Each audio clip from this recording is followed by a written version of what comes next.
We all think we know the royal family. They're so familiar. We know where they live and what they do. They're unique, they're exclusive. Or are they? For centuries, our royals have been spawning illegitimate children right, left and centre. Oh, they could still be living. I'm about to take a fascinating journey. My goal? To find and surprise complete strangers with news of their hidden royal ancestry. Well, you better come in. I'll be dispatching genealogists far and wide and revealing the sex lives of our raunchiest monarchs. But it's huge!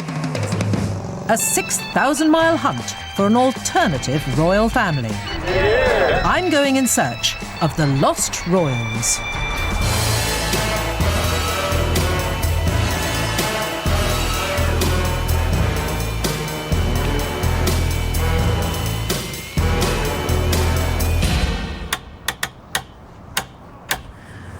In the past, I have stood here and reported on a whole string of royal scandals, and believe me, quite a few of them have involved sex. Now, I shouldn't be surprised by that, because over the past 1,000 years since William the Conqueror beat Harold at Hastings, the royals have excelled in the bedroom stakes.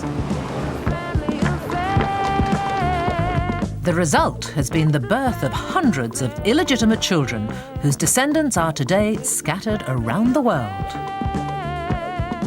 So just how big is this family, really? And how special? Where are all these people with royal DNA who don't even know it? With some expert assistance, I'm going to try to track down just a few of the many lost royals who are surely out there. You must be talking in terms of tens of thousands, if not hundreds of thousands. We're going to travel far and wide. And at the end of each journey, I'll be surprising the unsuspecting descendants of kings of England with their incredible family trees. All the way back there. From Henry I. Who knows, we might even be coming down your street. First port of call on my search is the Society of Genealogists. I'm going to challenge two of the top genealogists in the country. Anthony Adolph and Stephen Thomas. Lots of us have built a family tree back a couple of hundred years, but to trace a line forward from nearly 1,000 years ago is going to need some specialist detective skills. So what we're after, and my challenge to you, is can we track down some of the descendants of royal bastards dating, well, right back to medieval times? Really? The illegitimate offspring of the royals? But we know they exist, we know they existed, and we know that there are other families that trace down. Well, I just think it would be so exciting for me to go up to, I don't know, someone's front door in the north of the country or wherever, or maybe even abroad, and just say, hello, did you know? I mean, I can't wait to see their faces. Very satisfying. Well, we'll have to see what we can do. To see an alternative royal family up on the balcony. OK. Like some genealogical Christmas. To get them going, I've put together some dossiers of illegitimate royals, all born in the Middle Ages. There's plenty of work ahead for Anthony and Stephen. Meanwhile, I'm going to do some investigating of my own. Peter Beauclerc-Dewar and Roger Powell have spent years studying the illegitimate history of our royal family. It's Sarah Ferguson. I think she's on the other page, actually. So perhaps they can give me a few useful pointers. Is there any clue in surnames as to whether you might have royal bastard blood? Oh, yes, certainly. With the name Fitz, for instance, that's a very good clue. If it's followed by names such as Fitz-Charles, Fitz-James or Fitzroy, there's a very good chance that you're descended from bastard royal blood. So, kings in the 17th century would often create names for their illegitimate children and add the prefix Fitz, meaning son of, to the name. For king and country. Now, Peter here has more than a professional interest in this subject. So your great-great-great-great-great-great-great-grandfather was Charles II? Yes. That's right, yeah. How does that make you feel? And it's fun. It's fun. How many people do you tell? Go on, when you've had a few at a dinner party. Not many, actually. Oh, I bet you do. Peter's ancestor is this man, Charles Beauclerc, one of the illegitimate sons born to Charles II's famous mistress, Nell Gwyn. So how many descendants do you think there might be of Nell Gwyn and Charles II? Well, Nell Gwyn, I'm reasonably certain that there are some 2,000 living descendants. Living? Living descendants. That is That's stunning a lot. statistic. But that's only one family. And if you start multiplying that up, Charles II had 16 children. You must be talking in terms of tens of thousands, if not hundreds of thousands. So some of them might be household names. Oh, some of them are indeed household names. The half of the House of Windsor, for instance, descends from a royal bastard. And that's not all. The Princess of Wales was descended from several illegitimate royals. And likewise, Camilla Parker Bowles. Let sunshine win the day. Some famous commoners, too. Samantha Cameron, David's wife, also descends from Nell Gwyn. Does she? And David Cameron descends from William IV. So David and his wife Are both descendants of royal bastards. Do you think they know that? I think they do. But there are thousands of descendants who don't know. So how are our genealogists getting on with the search to find them? Anthony Adolph is on the trail of William Longsword, one of the many illegitimate children fathered by the 12th century king Henry II. Longsword was given the title of Earl, and that's a vital snippet of information for Anthony on his search. This is Burke's Extinct Peerages, which records all the titles in this country that have gone extinct, and it includes William Longsword himself. He's there, described as William Longspee. And it's fantastic because it tells all about who his children were. Now, some of the daughters married into other families in this same book, and it's taken me right the way through, eventually, to this entry here for the Badlesmere family, which provides quite a few lines coming down to the end of the Middle Ages, so into the Tudor period, in fact. So it's bringing us closer to the present. From the Badlesmeres to the Beaumonts, from earls to knights, Anthony is deliberately following a line that's gradually becoming less aristocratic. It comes down to this point here, Mr. Beaumont of Wednesbury in Staffordshire. So we're going to be following those down now because they're a non-titled family, which is what I want. I want to find ordinary people who've got this royal bastard ancestry. Anthony constructs a descendant line all the way down to the 17th century, to a family called Cumberford.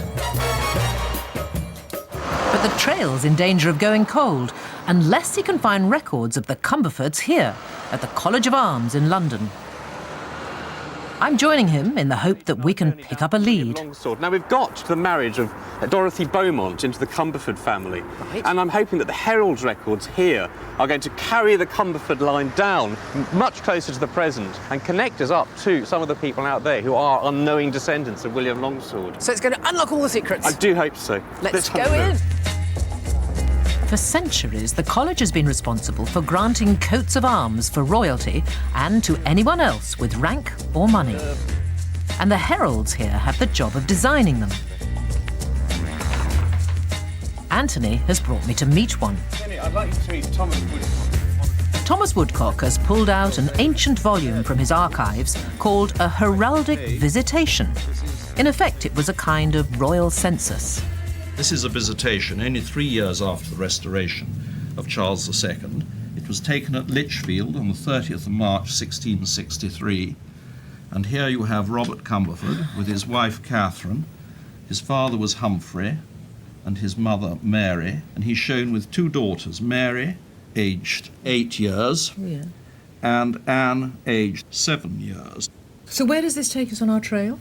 Well, quite a long way, actually, and it's fantastic. The Commonwealth gap is what we call the period of the Civil War and the period before Charles II came back. And for genealogists, it's a real problem because loads of parish registers weren't kept, loads of wills weren't written. There was a huge disruption of people because of the war. But this beautifully takes us from before the Civil War and the Commonwealth gap to these two girls ripe for marriage, and hopefully they both did and produced plenty of descendants for us. We've already learned that names beginning with Fitz could suggest a royal bloodline. But there are also coded signs of illegitimacy in heraldry. All these royal coats of arms have distinctive diagonal lines through them. They're called battens and bends. And for those in the know, they're an instant giveaway. That is one of the basic marks of illegitimacy. It runs from the top right-hand to the bottom left-hand corner of the shield as you look at it. In these cases, it's not touching the edges of the shield, and therefore it's known as a baton rather than a bend. And so that denotes that those three people are all illegitimate. I wonder who thought all this up. Well, that's what you have heralds for. Is this what you spend your time doing? Shall it be a Yes. bend or shall it be a baton? Yes, perhaps. So the illegitimate children of the monarchy were given their very own coats of arms. What I've established here is graphic evidence that royal bastards of centuries gone by were acknowledged, accepted, even celebrated by the kings who were their fathers. It's all here on public record. They had all the trappings of monarchy. Back on the William Longsword line, Anthony has picked up the trail provided by those two crucial Cumberford daughters, Mary and Anne. He's traced a line forward another 200 years to a family called Havers. Scanning microfilm records, he's found the will of William Havers, who died in 1877. This leads to a granddaughter, Angela Havers. Then finally on to Angela's great-granddaughter, living today in this suburban street in Surrey. This is the house of my first unsuspecting lost royal. OK, Anthony, so here we go. This is so exciting, know, I it must is, say. isn't it? Yes. So remind me, this is Natalie... how do you say her name? Leane. Leane. Natalie Leane. Natalie yes. Leane. Yeah. She's a policewoman? Yes, that's right, yes. Okay. She's in her early 30s and she's got two small children who are called Matthew and Ben. So how will policewoman Natalie Leane react to news of royalty in her family? Oh, well, here we go. It's number 57. Hope she's in. Let's catch your curtsy. Hello, Natalie? Hello. Yes. Natalie Leane? Yes. OK. I am Jennie Bond. Hello. And I've come here with a bit of a surprise for you, actually. right. I'm going to tell you now that, in fact, you are descended from royalty. You are! You are! Really? Absolutely, but it may not be the kind of royalty you were expecting. You are related to William Longsword. Right. He is a gentleman who was born back in the 12th century. Have you ever heard of him? No. Well, he was the son of someone you will have heard of, at least, which is Henry II. Oh, right. Do you realise what that means? You are related to a king. Goodness knows how many times down. Brilliant. But the thing is, well, William was royal, but he was the illegitimate son of Henry II. He was, in fact, a royal bastard. Oh. What do you feel about that? One of those things, isn't it? Still nice to have that connection. Now here we have it all written down for you. Grab hold of that. Thank you. Quite goes on quite a long way. There we are. Impressive. I think we've rendered you speechless. Yes, no, it's amazing, really. Yeah, I didn't know any of that at all. There's a picture here of your ancestor, William Longsword. There he is, buried I'll roll in this up for now. Salisbury Cathedral. And you can just see his long sword sticking out from underneath. So that's how long it was. Can't really see a family resemblance, actually. No. But then he's wearing a very large helmet. But So, Natalie, what do you think all your mates down at the police station are going to say when you walk in and say, oh, I've got royal blood? I think they'll laugh at me and think that I'm taking the mickey. I don't think they'll quite believe it somehow. But you've got proof. I have got proof and I will show it to them. Do you think you're going to feel different when you watch royal events on television now, when you see them all standing on that balcony at Buckingham Palace? You think, oh, hang on a minute. It could have been me. Should have been me. It should have been me, yes. Natalie's ancestor, William Longsword, was just one of his father's 12 illegitimate children. So why did kings like Henry II have so many offspring born on the wrong side of the royal blanket? To try to answer this question, I come to the Royal Shakespeare Company workshops in Stratford to meet a special kind of expert. Well, Eloise, I'm hoping you're going to be able to tell me something about sexual attitudes over the years, and actually why kings had so many illegitimate children. They were a randy old lot, weren't they? They were, Jenny, yes. I mean, even their costume suggested their interest in sex. Like this one, I mean, this one here. So I'm underneath. I mean, do you get into the trousers? Or yes, is it there's just a little flap, so you can, have a wee.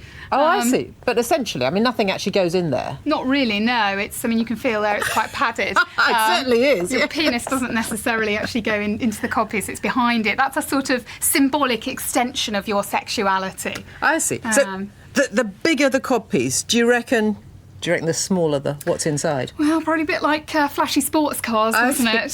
Who knows? Once between the sheets, though, did any of these kings and princes take any precautions? And what is it here I see before me? Well, this lovely object is a 16th century condom. This is actually a replica. But it's huge! It is rather large, isn't it? It's slightly alarming and not very attractive. Were they effective? What were they made of? They would have been made of animal intestine chiefly, something like sheep's gut or pig's bladder. But some that have recently been unearthed in the north of England were actually made of fish skin. Oh, dear. Nice. That would be so horrible and smelly. Yes. I can't believe it. And the reason this one's got a pink ribbon on it yes. is, of course, to hold it on, because as you've said, they are rather large. So the royal men of centuries ago did have access to contraception. But what about their women?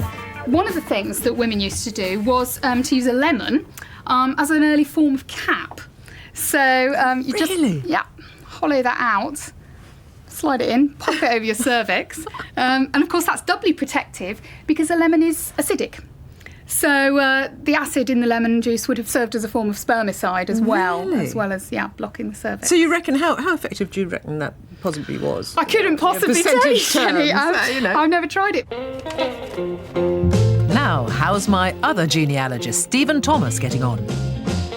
He's attempting to trace a descendant line down from Robert of Gloucester, born around the year 1100, the eldest of 20 illegitimate children fathered by the virile King Henry I. Fortunately, Stephen's discovered that Robert himself had a daughter called Mabel. His daughter Mabel married into the de Champignon family. They lived in Modbury in Devon for some 500 years, growing wealthy, living from the land, and seemingly destined to stay there forever. Following a line that starts with the de Champagnons, Stephen's managed to get all the way down to the 19th century. Then the Victorian era comes upon us, and we find that child mortality is reduced. More and more children survive. Down through the generations, there are 11, 12 children, all marrying. And 24 generations down from our illegitimate royal is one of those children, John Lloyd Byrne. By searching the census records of 1831, Stevens discovered that Byrne was a lead miner. But things changed. There's a depression in the southwest, and he looks for work, and he ends up in the northwest, in Cumberland, in Millom.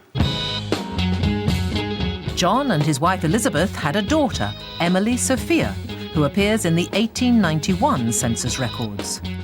By this time, she's married a man called Solomon Burket. And Stephen has followed the Burket family down another 3 generations to the present day, to the town of Prescott in Merseyside. Who is it we're going to see? So we've come here to see an ambulance driver, a retired ambulance driver called Edwin Burket. This is Edwin Burket on the day he married his wife, Imelda. And this is where he lives. Do you think he's got any idea at all about his background? He may have some idea about where he comes from in the locality, but I don't think he has any idea where he comes from on a national scale of things, and certainly not his bloodline. Well, here we are. We come to the end of the trail for our royal bastard, Robert of Gloucester. Can't wait to see what they're going to make of it.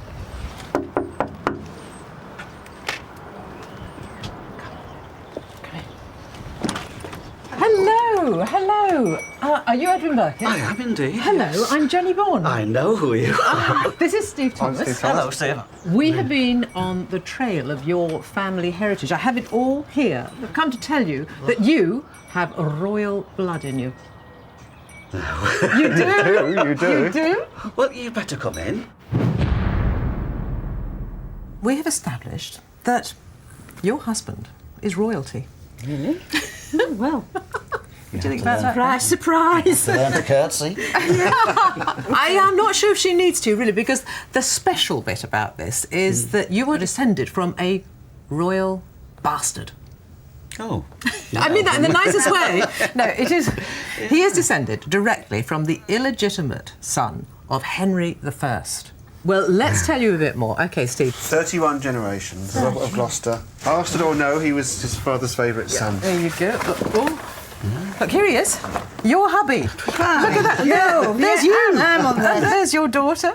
And even Olivia, your granddaughter's on there. Very good. But there is no doubt about it. You have a direct blood link to Robert Gloucester and Henry I. Bastard at the top of the table. Yeah. You pardon the expression. Well, I know. He's someone who really, if history had just gone that tiny weeny bit different, could have sat on the throne of England. Which means you could have been king, I suppose. I made a few changes. OK, what would you have done? What would you I don't know. I'd be a bit like Prince Charles, I think. I'd have probably poked my nose in places where it wasn't always wanted. Well, that's 2 new members of the royal family so far. Next stop on the trail is London's Theatreland. Many of England's illegitimate royals owed their existence to fun and frolics in these very streets. Today, if Prince William or Harry fancy a night out on the town, then it involves quite a security operation. But 200-300 years ago, a prince, even a king, could go to the theatre, maybe to a tavern afterwards, without a troupe of detectives. And theatres were the perfect place to meet attractive young women. And one young lady who caught the eye of King Charles II was the famous actress Nell Gwyn. Now look at this. I'm at a pub called the Nell of Old Drury, named, of course, after Nell Gwyn, favourite mistress of Charles II. She was a star of the theatre, across the road, Theatre Royal. And we learn here that there was a secret passageway which led under the road between the pub and the theatre, so Charles could meet her whenever he wanted. It's very thrilling to see this evidence of a king and his mistress. Nell bore Charles 2 children. And Peter Beauclerc Dewar here is descended from those same offspring. And that's given me an idea. Do you know, the more I learn about this, the more intrigued I am about what life was like for a royal bastard, and indeed for their descendants today. So I have arranged a seriously posh dinner party. It's going to take place here in London at the Royal Hospital in Chelsea, a fine old institution set up by none other than Charles II. And the great thing is, all the guests can trace their roots right back to one royal bastard in particular, Charles Beauclerc, who was the son of King Charles II and Nell Gwyn. We'll be dining right beneath the gaze of Charles II himself. Everything's nearly ready. Chef is preparing a meal fit for royalty. And there's just time for Peter to give me a briefing on the guests' illegitimate heritage. So, Peter, this is the wonderful, famous Nell Gwyn. There she is, in all her glory. Your great-great-great-great-great-granny. 7 times great-granny, yes, Yeah. indeed, yes. No, tell me all about her. I mean, she's Well, she, of fabled. course, was perhaps the best known of Charles II's many, many mistresses. And he had 8 mistresses by whom he had children. Nell was really the one who's best remembered because of her wit, her repartee, and she had this sort of impudence. And Nell needed those qualities to compete with a procession of royal mistresses jostling for the king's attention. This is Nell's arch-rival, Louise de Querouaille, who was made Duchess of Portsmouth. So King Charles II was bonking both these women at the same time? Oh, and another one too, really? Barbara Castlemaine too. Quite a lad, eh? Oh, he had a big appetite. And all tonight's guests owe their origins to that highly developed sex drive. They're all cousins, however distant. And what a posh lot they are. we have the Duke of St Albans, the Earl of Burford, the Marquess of Salisbury, the impressively named Lady Haggart Alexander of Ballochmyle, and a charming chap who's come all the way from France. Now, this is Charles Chauvin de Précourt, over from Paris. Bonsoir. Bonsoir, madame. Vous parlez français, je Well, un tout petit peu. Working my way round the room, it becomes clear that all these descendants of Charles and Nell's son are very proud of their royal bastard blood. Does it bother you, the wrong side of the blanket? I think it's extremely distinguished, don't you? As we sit down to dinner beneath portraits of kings and queens, it feels like a grand state occasion. Charles, I wanted to ask you a question about Nell Gwyn, because I know I've read that she wasn't particularly ambitious for herself, but she was for her children, her sons, was she not? And I think it was her doing that her son eventually got the title you now hold. That's correct. I think she was very frustrated by the king's apparent unwillingness to ennoble her two sons, Charles and James, and being a sort of unofficial court jester, she decided to use fairly drastic tactics. So she took to addressing her son in front of the king and court as "you little bastard." And she'd say, "Come here, you little bastard." Nell's bold tactics paid off, though, because her sons got the titles Duke of St Albans and Earl of Burford. And if one of those boys had made it all the way to the throne, Charles here could be the current Prince of Wales, and his dad, Murray, the King of England. I think we should have a toast to royal bastards and their descendants. Is that all right? Yeah. To royal bastards and their descendants. To you all. Meeting so many descendants of a royal bastard born more than 300 years ago has got me thinking. What about more recent residents of the palace? Have they behaved any differently? Oh, Charlie, how lovely to see you again. Charlie Ray has been a royal reporter in the tabloid press for more than 20 years. Investigating royal scandal is his speciality. Of course, there's been a persistent rumour about Prince Harry, hasn't there, that he's not, in fact, the son of Prince Charles, that his father is James Hewitt, who we know, of course, was Diana's lover. But what do you reckon to that? Well, I mean, like you, this is a question that you're always asked, and it's unfortunate, and I think it's very hurtful to particularly Harry and Charles. But facts, let's talk about facts. Prince Harry was born in 1984. James Hewitt did not start an affair with the Princess of Wales until 1985. So that's quashed that particular rumour. It's quite fortunate, actually, if our modern-day royals have not spawned illegitimate children, really, I think, because, Charles was chased around as a young man. Secret affairs, it seems, have always been part of being the Prince of Wales. Once I had a secret love. Charles was following a well-trodden path. Previous princes of Wales had legions of mistresses. I mean, Edward VII had a sackful. I mean, he had 20. How many children were produced out of that, God only knows. The fact is, though, that since Queen Victoria came to the throne, the very existence of any unofficial royal children has been a taboo subject. Other royal families have taken a more relaxed attitude. In Monaco, for instance, Prince Albert has recently acknowledged 2 illegitimate children, following DNA tests that proved he was the father.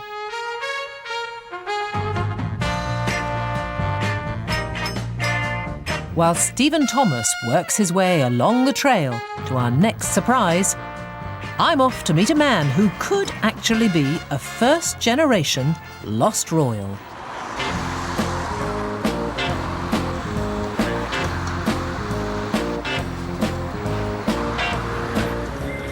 Now, he may be the only English illegitimate son of a king still alive. His name is Tim Ward Seeley. He was born in 1935 and is now a retired actor.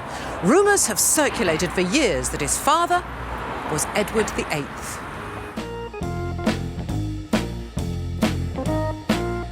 In the 1930s, the then Prince of Wales had gained a reputation for being a bit of a stud. It's alleged that he had a brief fling with a married woman, Vera Seeley, and that her son Tim was the result. Well, I'm not sure what Tim thinks about this or what he'd be prepared to say, but here goes. Oh, hello. Hello, Mrs. Seeley. How do you do? This is Tim Seeley, aged 27. And this is Edward VIII, at about the same age. So is Tim the son of the former king?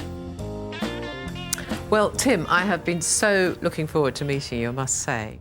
Tell me how close the then Prince of Wales was to your family. Well, of course, it was way before my time. I was only a gleam in my father's eye, and I mean my legal father.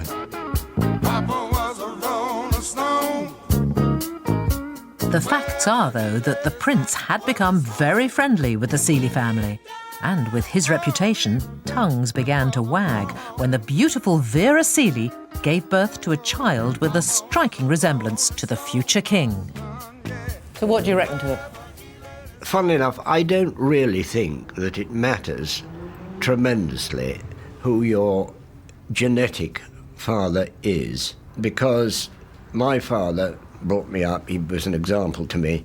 I'd rather believe he was my father, as, you know, I had always believed until this all came up. But you've got to admit that there is a physical resemblance between you and Edward VIII. Well, slight. I think it mainly because we both had slightly turned-up noses. But I think I also look rather like my father. I mean, my proper father. He had a lean face and a lean build.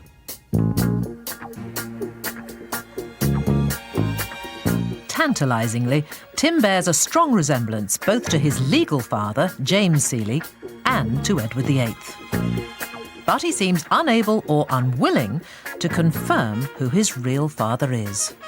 Why don't you put it to rest once and for all by taking a DNA test? It's so easy these days to prove, one way or the other. Well, I suppose because I'd be horrified if I found out it was true. You'd be horrified? Yes. Is that true? Well, slightly, yes, because it wouldn't lead anywhere, for one thing, and it would just make me feel divorced from my real family. And nothing against the royal family, but basically they are Germans, Hanovers, who you know, have suddenly sprung on the scene in the last 200 years. So I can't persuade you to take that DNA test? No.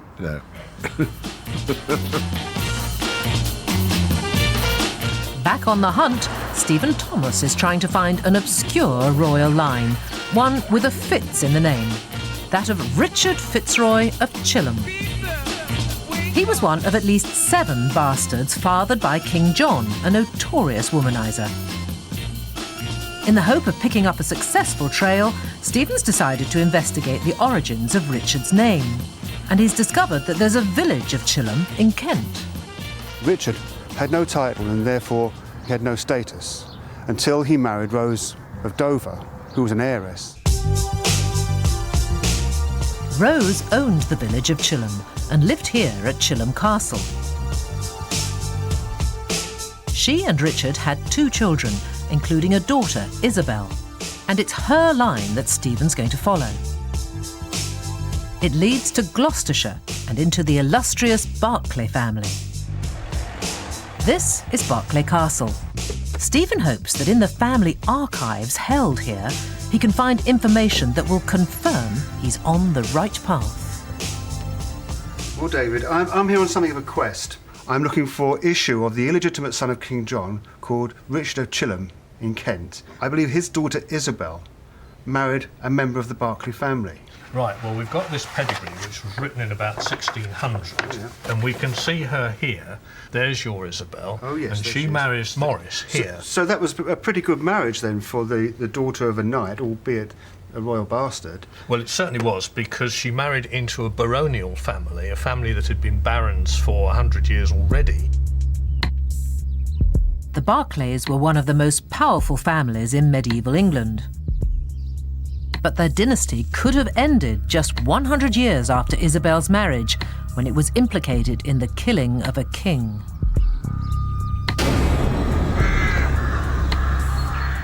September 1327. the deposed King Edward II is imprisoned in a dungeon at Berkeley Castle.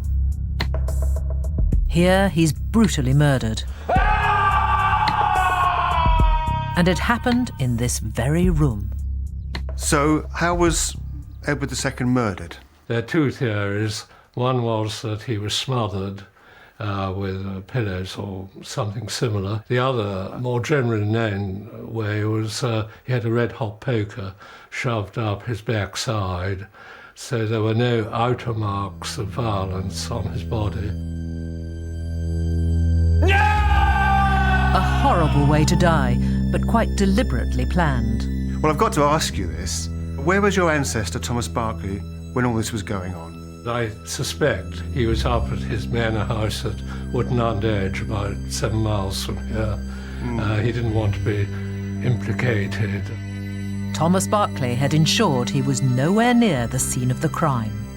And what consequences, if any, have there been for the Berkeley family? Well, nothing really. When Edward III, Edward's second son, came to the throne, Lord Berkeley was tried, but they could find no evidence of him being involved in the murder, and so he was let off. And the family went on from there and is still here today. A shocking story, but one with an outcome that keeps the search alive. However, any descendants Stephen now finds will have regicide in their family tree. With the descendant line secured, Stephen searches through yet more ancient records. He traces a line from the Berkeleys that leads through numerous families, Arden, Adderley, and down to the present, to an Australian woman called Diane Etches-Rule. We've discovered that Diane is currently travelling around Europe, and she may be at an address in North London. Do you think she has any idea of her background? Some of it, but not what we're about to tell her. Time for me to spring the news on our third Lost Royal. Now, we're not totally convinced she's here. We've been tracking her down all over Europe on her travels from Australia. And we're told she's here just for a couple of days at her daughter's flat, but I think I better try again.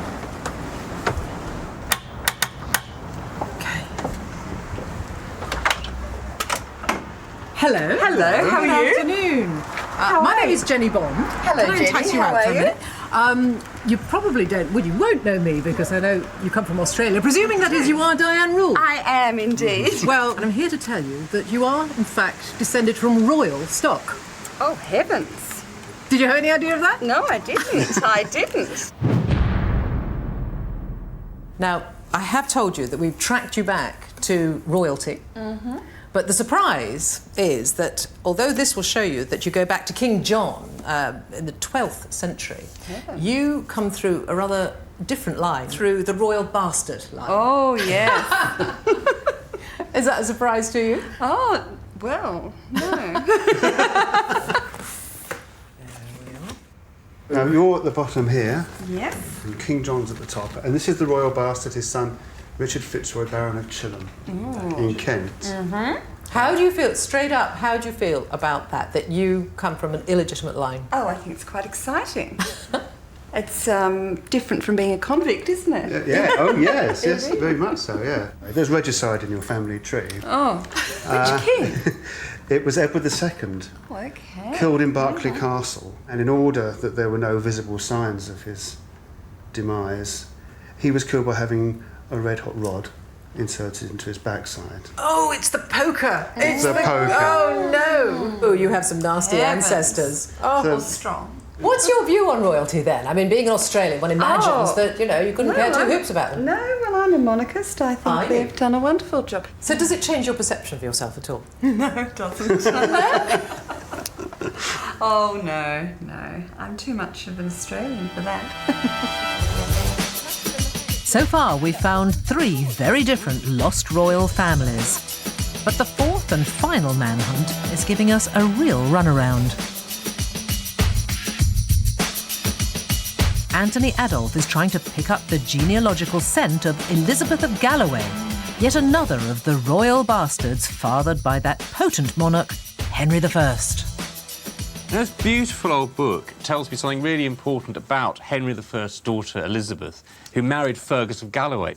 It turns out they had a daughter, which is great news for me, called Africa, who married Olaf, who was king of the Isle of Man. Now, they had a descendant called Laud, who was the ancestor of the clan Macleod. So that gives me a very fertile ground for trying to find living descendants. The first 100 years of Elizabeth's descendant line have been relatively straightforward. It's about to become much tougher. Anthony's decided to travel north to the snowy highlands of Scotland. This magnificent landscape is the setting for the next stage of our royal hunt. Now remember, of course, we're not trying to trace people who know they're descended from royal bastards already, so I'm not going to go down the male line of the Macleod family, because they probably will know. But we've found that younger branches of the family settled all over northern Scotland. And we're here in Sutherland to try to find one of the particular younger branches I'm interested in, the Macleods of Assynt. Anthony has come here, to the shores of Loch Assynt. Here stand the stark ruins of Ardrech Castle. This is where a younger branch of the Macleods of Lewis, who were descended from Elizabeth of Galloway, came to settle during the Middle Ages. But brutal feuds swept through Assynt in the 16th century.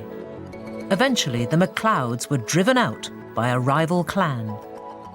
So, the castle is ruined here, obviously. There aren't any Macleods here anymore. But I'm hoping, against hope, that there are going to be some clues as to where the descendants went after that. Not far from Loch Assynt is the churchyard of Inchnadanth. These more recent Macleod graves are evidence that the descendant line we're after may well have survived. And inside the church, the trail gets still warmer. Coming in here, I found that they've got this wonderful family tree of the Macleods of Assynt, which is exactly what I wanted. So it tells us all the history of the chiefs coming right the way down. Fortunately, the descendant line survived the bloodletting. And this one here has caught my eye, and I'm very encouraged by this hue, but what about 1612? So maybe that's the line I can follow now to get us into the 18th and 19th centuries and down to the present. Those instincts are right. Hugh Macleod had a son, Aeneas, who became a Scottish MP. From Aeneas, Anthony's able to go forward another 7 generations to Roderick Macleod, born in 1929. Roderick had a daughter, Pascal, who we've discovered is living in San Francisco. California, here I come. Good morning. Good morning. Checking here for the US? Yeah, that's right. Thanks very much. It's amazing, you know, where this trail is taking us. I'm off to San Francisco now. I'm going to meet a lady called Pascal. Now, she is descended from Henry I via one of his bastard daughters, Elizabeth of Galloway. Pascal knows we're coming, but she's no idea why, so it should be interesting. 6,000 miles later, I've arrived on the shores of the Pacific Ocean to find my last lost royal. But I've another reason for coming all this way. I've discovered that California, amazingly, is home to a group of people who all claim to be descended from British royal bastards.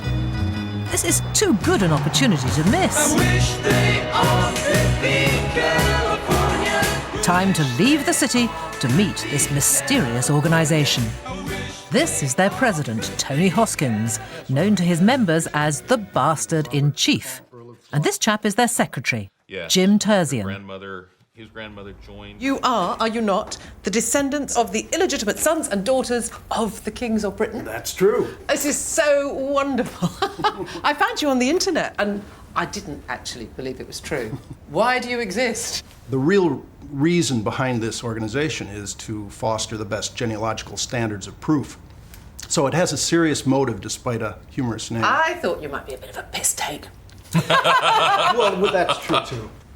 So how do you join? Well, can I join? Sure. Well, you could certainly take a look at it. Yes. The usual procedure is to look at your family tree and see if you have any lines to a potential gentry or noble family. And if you do, you continue searching along those lines, frequently you'll find a bastard line. And so then you would come to us and we'd get you started. So I have to prove I'm a bastard? Indeed. Or at least descended from a bastard? Your friend's Yes. recommendations notwithstanding. You're right.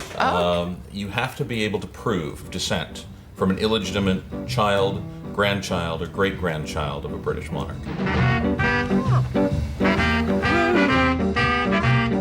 And this is Jim's proof of his lineage.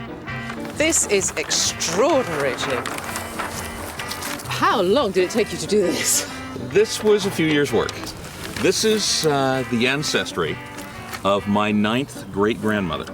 That 9 times removed great-grandmother descends from several different royal children.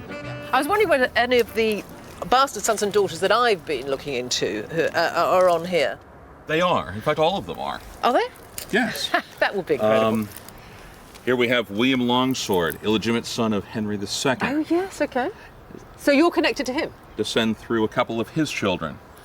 Robert of Gloucester, illegitimate son of Henry I.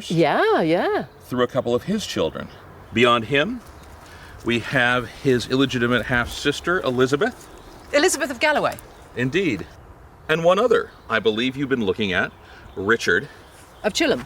Indeed. So, actually, this is only part of your family tree, because we haven't even got you on this. This is about 1/1000th. Really? It is incredible. How'd you put all this into numbers, then?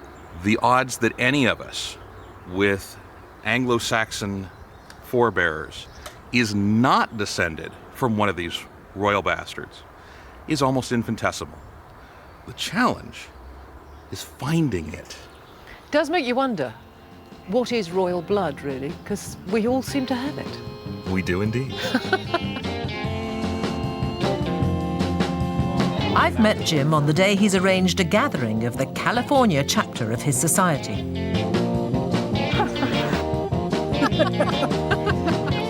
It's great to see so many royal bastards gathered in one place. What did you know about this? Can you believe it? All these Americans can trace themselves back to a king of England. Delightful, is it, to know that I have a longsword in the family? Oh, dear. Well, the illegitimate side that's the best I could get. Loads and loads of them. What's more, they have some radical views on the future of the monarchy. If Prince William and his girlfriend had a child, they weren't married, should that child take the throne? What do you reckon? Absolutely. Why not? Yeah? Why not? Let's not hold it against the child. It would just be one more step in the modernization of the monarchy, as far as I'm concerned. Now let's find out if my last lost royal has equally liberal views. This is it, I think. What a trail it's been. I started out with Elizabeth of Galloway, and that took Anthony all the way to the wilds of Scotland and to Assynt. And now it's brought me here to San Francisco and to this street where I'm about to find one Pascal Macleod. And here's where Pascal lives. Here we go. I'm feeling quite nervous, actually. Hello. Hello. Goodness. How do you do? Hi. All right, and you? My name is Jennie Bond. Hello, Jenny. I'm Pascal. I have come 6,000 miles to tell you something which might come as a bit of a surprise, actually. We have been looking into your family history and your ancestry. Did you know that you are directly descended from an English king? No, I did not. It's not exactly the royal blood you might have expected, because you are directly descended from the bastard daughter of Henry I.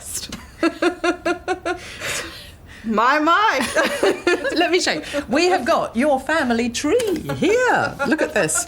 See, you are one of our lost royals. Oh, my goodness. We've been tracking them down, and this is your family. Here you are. Oh, my goodness. Pascal and your daughter, Juliana. And this is going to go back way over 20 generations back to Henry I. Now, he kind of outsourced. He couldn't get enough children by his wife. So he had 20 known illegitimate children. And one of them is Elizabeth of Galloway. Now, that's Your great-great-great-great-grandmother. My goodness. And we could be talking Queen Pascal here. Oh, goodness. Fancy that idea? Fancy the job? No, I don't. Looking through the photos of the trail, Pascal is intrigued by the Macleod stories of Assynt. But she seems pensive about the news I've sprung on her, and here's why. The biggest surprise to me is more my uncomfortableness. Really? That's the biggest surprise of all of it. Not the surprise about being part of the royalty. It teaches me something about me, which is I care more than I thought I did about what others think. So what do Pascal's husband Steve and daughter Juliana make of it all? What do you think about having a royal wife? I'm flabbergasted, actually. So is she. I'm also flabbergasted about the bastard part of it. Well, I don't know about that. I mean, after all, I'm Jewish, ostensibly Semitic, and I have blue eyes. Now, how did that happen? This has been an extraordinary journey. I've discovered so much about our royal past and glimpsed a future that might have been. Most important of all, I found that royal blood is everywhere. Millions of people are descended from the illegitimate offspring of medieval monarchs. If just one of those children had been crowned king or queen, then any one of us could be standing on that balcony today.